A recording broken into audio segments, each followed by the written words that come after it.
নমস্কার বন্ধুরা, আমি শিপ্রা ইংল্যান্ড থেকে বলছি। বিলেতি বঙ্গিনীর একটি ব্লগে আপনাদের সবাইকে স্বাগত। শনিবার দিন বিয়ে বা যে কোনো অনুষ্ঠান পড়ুক না কেন একদম যেতে ইচ্ছে করে না।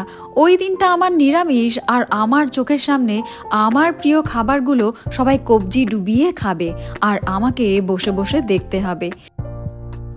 2 সপ্তাহের জন্যে আমার শাশুড়ি মা আর আমার 2 ননদ মিলে গেছে অস্ট্রেলিয়াতে। 2 সপ্তাহের জন্যে বাড়ি পুরো ফাঁকা ঘরের মাঠ। আমি আর আমার বর দুজন এখন চুটিয়ে সংসার করছি, আর যেমন খুশি তেমন রান্না করছি আর খাচ্ছি। বিকেলবেলা যাব বিয়ে বাড়িতে, আর সেই বিয়ে বাড়িতে গিয়েই আজকে দেখা হয়ে গেছে সোহা আলী খানের সাথে। সেই গল্প তো করবই, তার আগে দেখুন পাঞ্জাবি বাঙালির ঘরে আজকে বাঙালি কি রান্না হচ্ছে সেটা। প্রথমেই একটুখানি বেগুন ভেজে তুলে নিলাম, আর এই আলু কুমড়ো সমস্ত কিছুই আমি আজকে সুন্দর করে ভেজে নিয়েছিলাম। আর তার সাথে একটু পালং শাক দিয়ে কেমন একটু মাখা মাখা পালং শাক করে নিলাম। পালং শাকটা শুধু মিস করছে কটা বড়িকে, যদি বড়ি দিতাম আহা পুরো একদম জমে যেত। খাবার রসিয়ে রান্না বা খাওয়া এই দুটো ব্যাপারই আমার মধ্যে অনেকটা বড় হবার পরে এসেছে। আসলে আমার ছোটবেলাটা এতটাই গরিবের মধ্যে কেটেছে যে তখন খাবার খেয়ে ওঠাটাই অনেক বড় বিলাসিতা ছিল। মা বলে, বা আমারও মনে আছে ছোটবেলায় আমরা কতদিন শুধু কচু শাক সেদ্ধ করেই খেয়েছি। যাই হোক, সেই সব গল্প অন্য দিন হবে। আজকে আমার হেসেলে তৈরি হয়ে গেছে উচ্ছে দিয়ে মুসুর ডাল, পালং শাক আর বেগুন ভাজা। আর বরের জন্য করে ফেলেছি বাকুইট। দুপুরবেলা ভুড়ি ভোজের পর বিকেলে রেডি হয়ে গেছি। বর আমার থেকে অনেকটা লম্বা বলে ওকে বারবার বলে যাচ্ছি, আমাকে কিন্তু একটু লম্বা করে দেখিও ক্যামেরাতে প্লিজ। এইটা দুটো লেহেঙ্গা আমি একসাথে কিনেছিলাম এইখানটা আসার পরে একটা বিয়ে বাড়িতে যাওয়ার জন্য। তা এইটা হচ্ছে একটা, আর একটা আমি আগে পরে ফেলেছি। আর এর সাথে না আমাদের হচ্ছে ফ্লাওয়ার বাসে কিছু ফ্লাওয়ার ছিল, তো ম্যাচিং হয়ে গেছে। দেখছি যে ম্যাচিং ফ্লাওয়ার, তো সেইটা তুলে can I show my hair, সেইটা তুলে আমি হচ্ছে হেয়ার স্টাইল করে নিয়েছি। আসলে হচ্ছে মেসি হেয়ার করতে চাইছিলাম, আমার বর এত তাড়া দিল, তা সে মেসি হেয়ারটা সব গেছে, সত্যি সত্যি মেসি হয়ে গেছে। তো সেই চুলে মানে ফুলগুলো নিয়ে এসে আমি ওই কাঁটা গুজে এরকম একটা করে নিয়েছি। আর এই যে হচ্ছে লেহেঙ্গাটা, ভালো লাগছে না? আমার তো ভালো লাগছে, থ্যাংক ইউ। আর এই যে পার্স, এটা আমার ফেভারিট পার্স। এই পার্সটা আমার ভীষণ পছন্দের। এটা বড় বাজার থেকে কিনে এসেছিলাম, খুব সস্তা বাট হেবি সুন্দর। Thank you. বাঙালিদের রিলেশনশিপগুলো কিন্তু একটু ডালপালা গজিয়ে গেলেই সবাই কাটতে শুরু করে, পাঞ্জাবিদের কিন্তু একদম নয়। আজকের বিয়ে বাড়িটাই ধরুন না, আমার শ্বশুর মশাইয়ের বোনের বড় বৌমার ছেলের শালির বিয়েতে আমরা আজকে যাচ্ছি। কত ডালপালা গজানোর পরেও তারা রিলেশনশিপগুলোকে কত সুন্দর করে মেনটেন করছে দেখেছেন? এই জিনিসটাই বাঙালিদের মধ্যে পাওয়া যায় না। একটা জেনারেশন পুরনো হয়ে গেলেই আমরা আর কেউ কাউকে চিনি না। এবার চলে এলাম সেই বিয়ে বাড়িতে। এখন যাকে দেখাবো সেই হলো আমাদের পিঙ্কি ভাবি, মানে আমার শ্বশুর মশাইয়ের বোনের বড় বৌমা, আর এই বৌমারই ছেলের শালির বিয়ে আজ।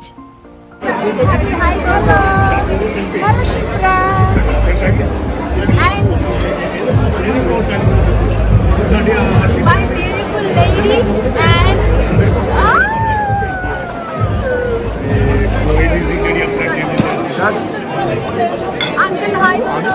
Where YouTube go? Uncle, follow them.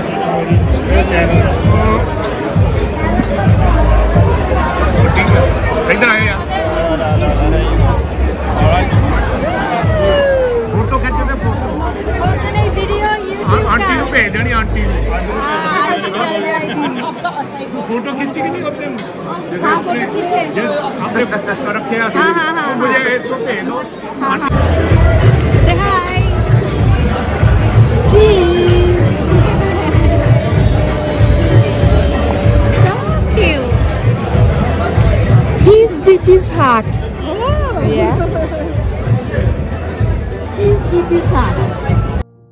ইন্ডিয়াতেও যদি এই সব জিনিসগুলো চালু হয়ে থাকে আপনারা কিন্তু আমাকে কমেন্ট বক্সে জানাবেন।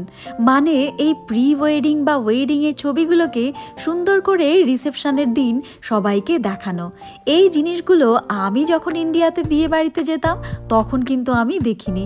আসলে বিয়ে বাড়ি অ্যাটেন্ড করার অভিজ্ঞতাটাও আমার অনেকটাই কম, কারণ আমার ফ্যামিলি হচ্ছে একদম ছোট, আর ছোট ফ্যামিলি বলে বিয়ের নিমন্ত্রণ কপালে জুটতো না বললেই চলে।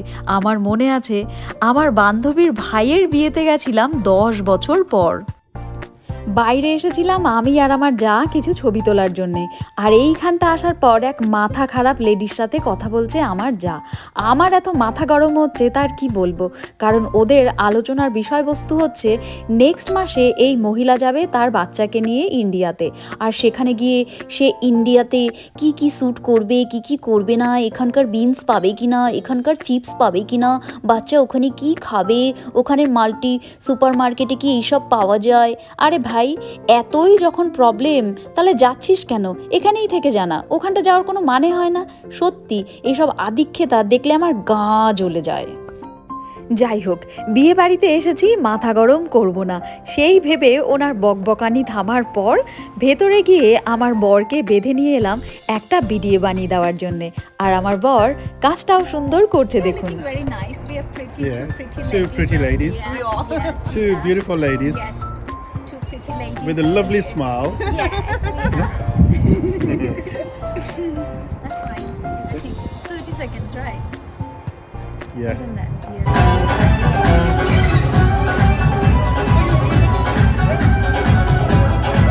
Once again, more people coming forward into that. Let's go.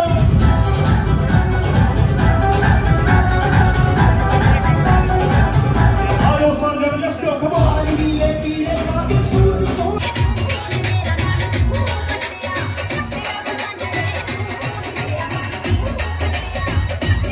Photoshoot, তারপর খানিকটা স্ন্যাক্স, আর এখন হচ্ছে আমরা ফ্লোরে চলে এসেছি ফ্লোর মাচাতে। আর এইখানটাই এখন অ্যানাউন্স হতে শুরু করলো যে সোহা আলী খান আসবে, তার জন্যে আমাদেরকে ফ্লোরটা একটু ফাঁকা করে দিতে হবে। আর সবার কাছে রিকোয়েস্ট করলো আপনারা প্লিজ ভিড় জমাবেন না।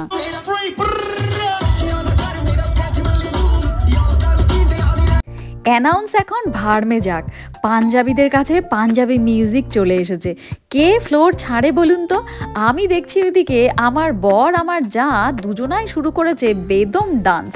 আমি তো লেহেঙ্গা নিয়ে নড়তে পারছি না, আর আমার ডান পাশে আবার এরা তো পুরো টিভিওয়ালা ডান্স দিচ্ছে। এইগুলো তো কোনো কম্পিটিশানে আমি এরকম নাচগুলো দেখে থাকি। সত্যি মিউজিকটা চালাতে পারছি না, তার জন্য আমি ভীষণ দুঃখিত। আর আমার ডান পাশেই আবার প্রচুর সাদা মানুষেরও একটা দল আছে দেখছি। আসলে এইখানটা এরমই হয়, পাঞ্জাবিদের বিয়েতে যে শুধু পাঞ্জাবিরাই আসবে তা কিন্তু নয়, এখানে অনেক আফ্রিকান তারাও কিন্তু আজ নিমন্ত্রিত। আর সাদা মানুষগুলো তো আছেই, কারণ আমরাই আছি সাদা মানুষদের দেশে। খানিকটা পর আবার সেই একই অ্যানাউন্সমেন্ট, প্লিজ আপনারা আপনাদের সিটে গিয়ে বসুন, কারণ এখন সোহা আলী খান আসবে। আসলে সোহা আলী খানের এখানটায় 20 মিনিট মতো থাকার কথা ছিল, যেহেতু আমরাই ফ্লোর ছাড়ছিলাম না, সবাই ভিড় করেছিলাম, তাই সে এখানটায় ওই 10 মিনিট মতো টাইম কাটিয়ে গেছে। ভিডিওটা আপনাদের সামনে রইল।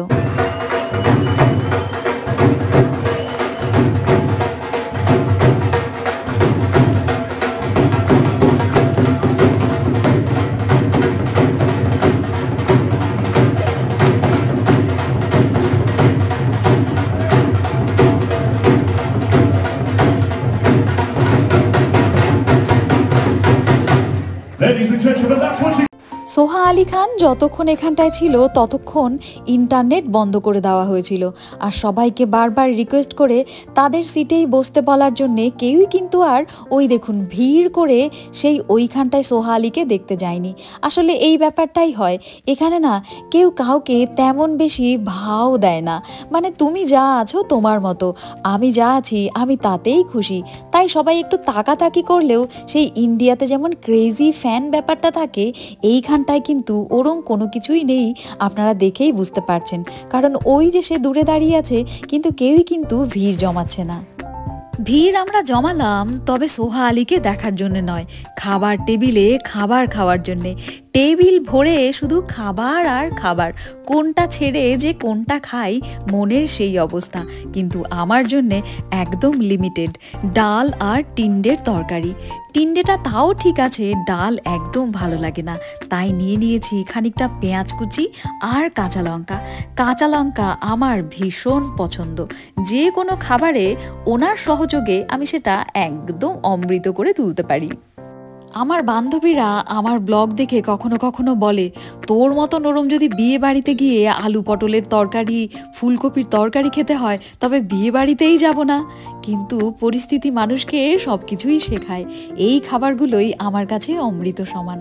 যাই হোক, বিলেতি বঙ্গিনী আজ এখানে রাখবে, পরের ব্লগে আবার আপনাদের সাথে দেখা হয়ে যাবে।